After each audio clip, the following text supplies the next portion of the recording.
All right, welcome back to the Bob Durkin Show. It is Friday afternoon. Everybody getting ready for the weekend. And I want to thank Dan Miller for being on with us earlier today. My next guest here on the Bob Durkin Show today. And I'm going to say this guy's a Marconi Award winner. And if you don't know what Marconi is an award for, I guess, the top DJ or air personality in a certain sized market. Correct me if I'm wrong. Ladies and gentlemen, back to the airwaves, Bruce Bond. Hello! Well, that's a big hello. Hello, Jerry! Still entertaining, aren't we? Still doing it, right? Jerry's uncle, who recently passed away, used to always say, hello! Like that. Do you have a top hat? Do you have a little cane? Hello! Hello! Like you want to be Jerry Lewis. No. Although I can do an imitation of Jerry Lewis. You know that, Frank. I know, and it's very annoying. Frank, this is a big day for me because this is the first time I've been behind a live microphone since January 14th, 2004. I believe it. Wow. I was going to ask you that. When was the last time you've been on a live microphone? That is something, right? 5400-580, 5400-580. As, you know, people, I know there was a small story about you. You kind of went away. You kind of had some troubles, which I want to get into, that people want to talk about. What did you do to Bob Durkin? Where is he? I have no idea. I have no idea what Bob does. I have no idea where he is.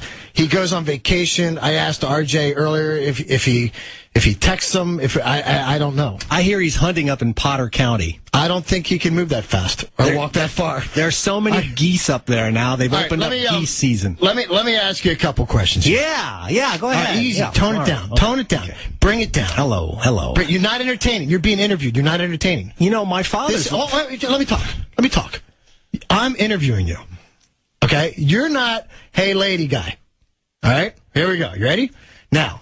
Somebody Facebooked me and said, turn Frank's mic down to get a word in. That's what they said. They didn't say that. No, they did. And it was, let me ask you something. You've been away. You've been off the air for a while. Yes.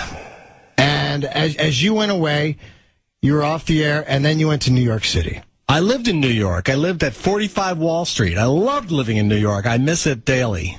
And you got into some trouble up there. Yes, and let me just ask you something. I mean, obviously, people want to know about this. I know you did your piece on Channel 27, but I want to know, and we talked about this before. Yes, ask me anything, Frank. All right, first of all, you met some people, some Nigerians. Well, they emailed me. I never met them. It was all done by email. And they convinced you, or they made you gave you an opportunity to go to work in an operation that would scam some people out of money. But that's not how it was set up. They said, hey, we have a job for you. Here's what you need to do. We'll email you all the information, and you need to get some checks. You need to get a check program, and you're going to work for us. They didn't say, here it's an illegal operation, and they didn't tell you that. And they're still doing this today. It's probably bigger than ever, by the way. Oh, we've all gotten these emails. Yes. We've all gotten these emails that say, hey, I'm a prince from Saudi Arabia. Please help me. My name is... and please help me. I mean, that's obviously like, bizarro and, scamish. But what did your scam, like, as you ran the scam, what did your letter say and you reached out to people? Well, they had a job, and I wrote back to them and I said, look, I don't have any money for you to steal. And they wrote back and they said, no, we want you to work for us. So you got an email and then you thought they were trying to get to you. Yeah, I was, sometimes I'll write back. I still do. Sometimes I'll write back to these people and go, hey, F you right here. And, I know what your scam is. And this, by the way, this happened recently. And you know what subject I got on, which really got to these people? And that is once you bring in religion, all of a sudden, I'm telling you, it was so funny because the guy kept going back and forth. Well, you too, and you too, and you too. And then I brought up religion. I offended the guy. As you met with these guys and you started to work this, you were part of a pretty big operation. Well, at what point? I don't know. It was, that's according to the district attorney, but it wasn't a big operation. You went to federal jail for it. It was a big deal. Well, if you would write a fake check right now, just one, that would be like an offense. That would be a big time offense. You can't just write fake checks. At what point, as you were in this, did you realize that what you were doing was wrong? Well, and that's the problem. Probably after about 2.5 weeks or something to that effect. And you realize that, hey, this is illegal, this is really bad. Yes. And then... Now, I'm going to give that's the negative. Let me give you a positive. And just to come around, you were on tough times. Let me give you a positive. All the money I made, I reported to the IRS, which I'm still paying off. All the money I made in this illegal operation. So because I treated this like a job. This was a job. I was a secretary, and this was a job. I wasn't like a Ponzi scheme or anything like that, which I like when people bring that up. So the money you stole, the money that you're receiving that was illegal, you're reporting as income. Yeah, and it wasn't a lot. You know, the newspaper says millions. It was, I was making maybe $5,000 a month the month I was arrested. $5,000 a month.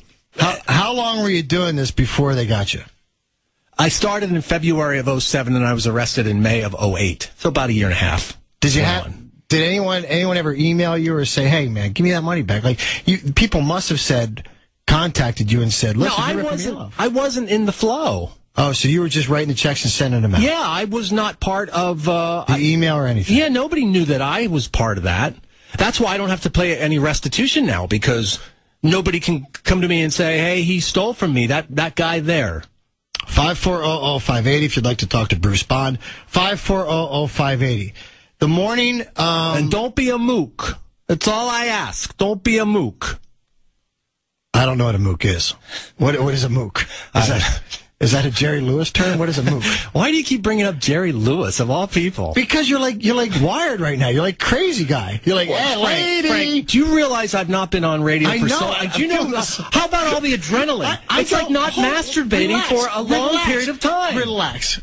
I go from city controller Dan Miller, nice and calm, and all of a sudden it's like.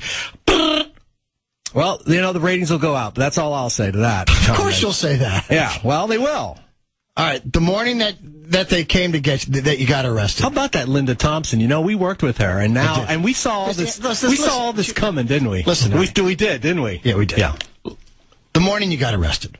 Yes. Can you talk about that? How it happened, or maybe a day ahead of time? Maybe if you knew the feds were getting close. I never knew they were getting close, but I would, when I would walk outside my building in the middle of the day, I would kind of look around to see if anybody was checking me out. Oh, so you'd always look around your shoulder and say, "Hey, is someone following me?" I sort of had a feeling that, something would happen, but I figured that this was a temporary thing. People wonder why I did this. Well, my apartment rent was, and this is no excuse. I'm just saying the reason why I was doing this was not to steal from people. It was to survive in New York City. My rent was $1,600. That's half. Right. I had a roommate. And, I just wanted to pay my rent and eat. And it was tough getting a job in New York. I thought moving there it would be easy, and it was. It was very difficult. All right, so what happened then? Well, it was about 10 minutes. Well, actually, before we go to that, could you tell us how the scam worked? It's very difficult, but you would get a fake check, and then the people from Nigeria or wherever would say to this person, "All right, my textile company in the United Kingdom needs you to cash this, and we'll give you 10%. So if it's a check for $4,000, then you would keep $400, and you'd have to send them $3,600 from the cash check." What they would do is they would make you rush through, so you'd pull your $3,600 out of your banking account in hopes that check would clear, which it didn't. That's how they steal from you. And that's how they kept it. But all I was doing was the secretary work. Not that it was, I'm not saying it was good. I'm just trying to make people understand. Oh, it's wrong. Oh, absolutely it was wrong, and I knew it was wrong, and that's the big problem. But I paid the IRS. I think that's crazy that you reported that money to the IRS. I'm an honest guy. Stealing that much. That's like Tony Soprano saying, stealing money and then saying, "I report it to the IRS. Like, I got all this illegal gambling money, but guess what? I'm going to report it." I tried to work in insurance. Right, that's crazy. I tried to work in sales. I would go for voiceover auditions. I was trying to get something developed in New York. You were in a bad patch. Nothing was ever working. I did this because, okay, they're going to pay me. They're going to pay me cash. They're paying me. So now I'm thinking, I have this cash. I don't want to get caught, by the IRS for not paying my taxes. Did you ever think that the IRS would go, "Well, where did this money come from?" Yes. I did think that. Well, wouldn't that be a problem for you, doing what you were doing? Yeah. But, you can just say, well, cleaning sidewalks or something. I don't know. All right, let's take a time out. I see there's plenty of people on the line. Don't be a mook now. Don't be a mook. I don't know what a mook is. All right, it's the Bob Durgan Show, 540-580. When we come back, we're going to find out what happened the morning when Bruce was arrested. And I hear gas prices are going up to